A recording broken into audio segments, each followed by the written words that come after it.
My name is Mick Hess, your host for Roving with the Arts here on KSJE 90.9. Please join me every weekday starting at 9 a.m. for the chance to hear full-length, unabridged opera, ballet, symphonic, and chamber music.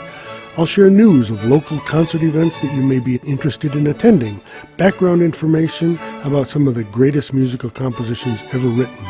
Tune in weekdays 9 to 10 a.m. and Wednesday from 9 to 10:30.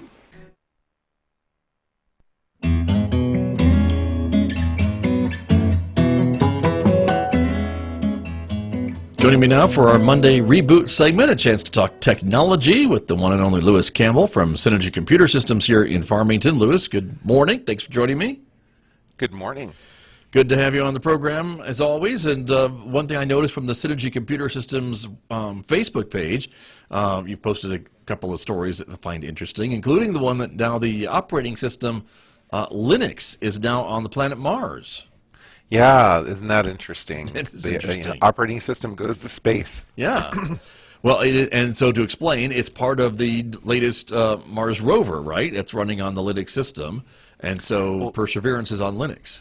Yeah, it's the helicopter, actually. Oh. If you've been following the Perseverance rover saga, this rover includes a helicopter that, like a drone flies off. Normally NASA uses an OS made from Wind River systems, but this time, for the helicopter at least, they chose to use Linux.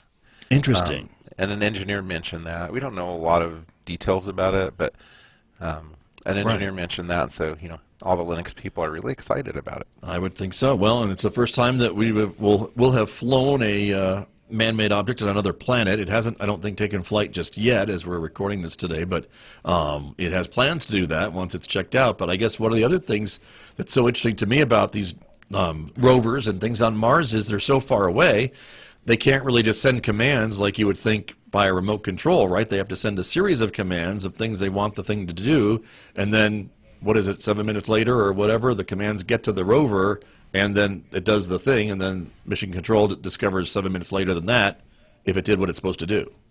Right. Does that make sense?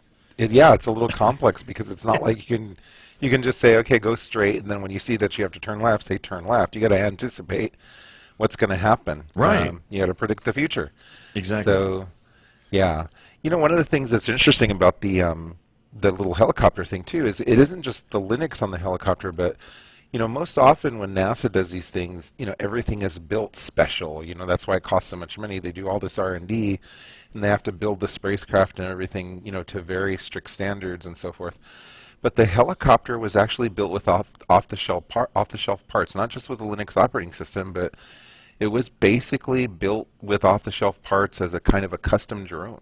Interesting. And it was built with the Qualcomm processor, which we're all familiar with from phones and stuff. Right. And that's why they could use Linux. They didn't have to use a proprietary operating system and pay a lot of money for it. That's why they could use Linux, because they basically built it from off-the-shelf stuff. So that's kind of cool. Right. Very much so. And I'm showing the article right now that you shared with me from PC Magazine about the story that we're talking about. But again, I think the other thing that'll be interesting to see is just how this drone, this helicopter, does in the Martian atmosphere, because we know that it's certainly a lot colder than Earth, and the gravity, I think, is a lot different. And so people are wondering if it'll fly like we expect it to fly on Earth. I don't know. Well, yeah, and the atmosphere is a lot thinner. Yeah. And theoretically, they've designed, not theoretically, I mean, they actually did design it specifically for that environment. Right. So, interesting. Okay. What else is going on this week?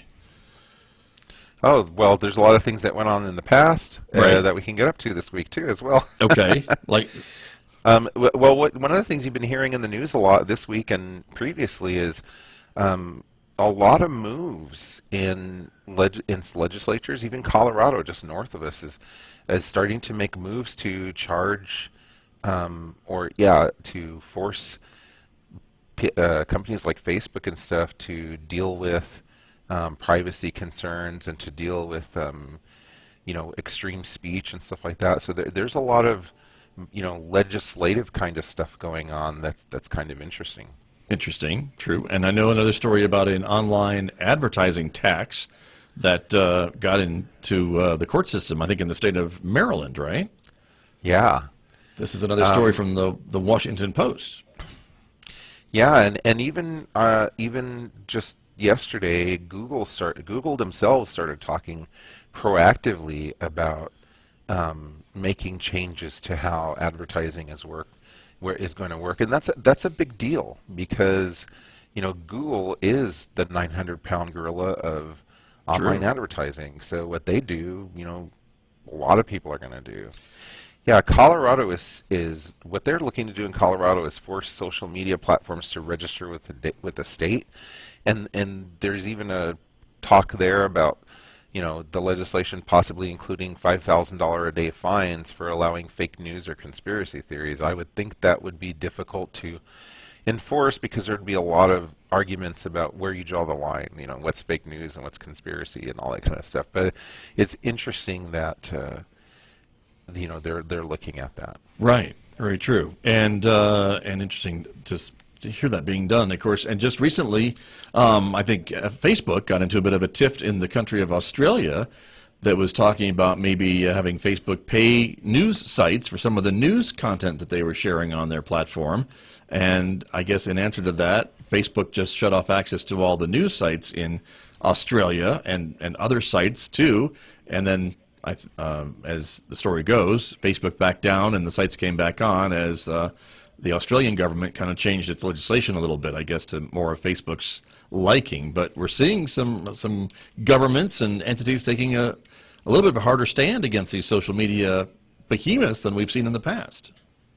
Yeah, the thing in Australia was really, really interesting because, yeah, like you said, Australia basically passed legislation saying that, if you access news or basically any content that requires some kind of funding through a social media platform, the social media platform has to collect that money and deliver it. And Facebook was, very anti that, and of course they shut off all access to that through Facebook.